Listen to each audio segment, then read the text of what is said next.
FightHype.com with the Gypsy King, Tyson Fury. Tyson, just want to ask you about your defense. The trainers say never have your head on the line. It never is.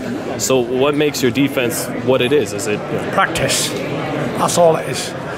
Anything you practice, you become better at. And if you practice defense all the time, you become good at it. And that's what I practice a lot. None of it is, just the reflexes, the instincts you're born with? Of course, you're born with it. Some things you can't teach, other things you can.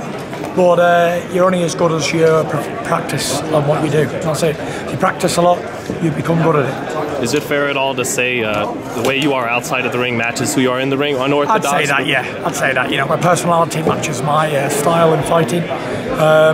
End of the day, we're here to have fun, aren't we? So it's not a deadly serious thing. It's only a boxing match, a sport, and we're here to enjoy it. That's it. So you maybe unorthodox but brilliant. But you turned southpaw to get the knockout last fight.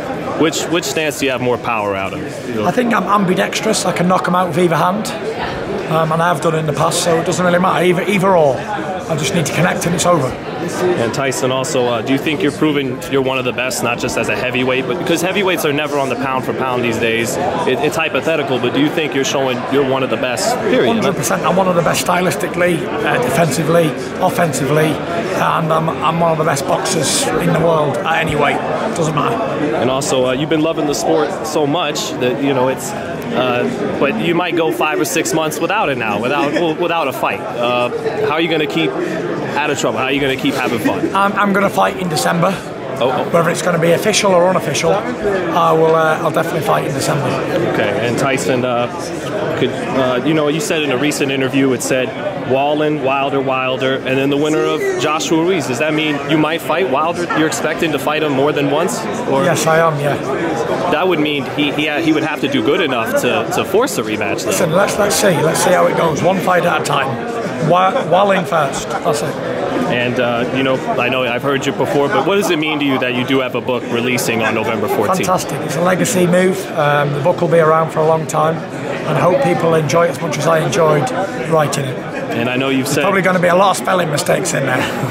Well, that's what you got an editor for, right? Yeah. So, and then I know you've said it's not about the money or the belts now, but do you still want to be undisputed before we're all done? I've been undisputed. I beat Vladimir Klitschko. He was undisputed heavyweight king.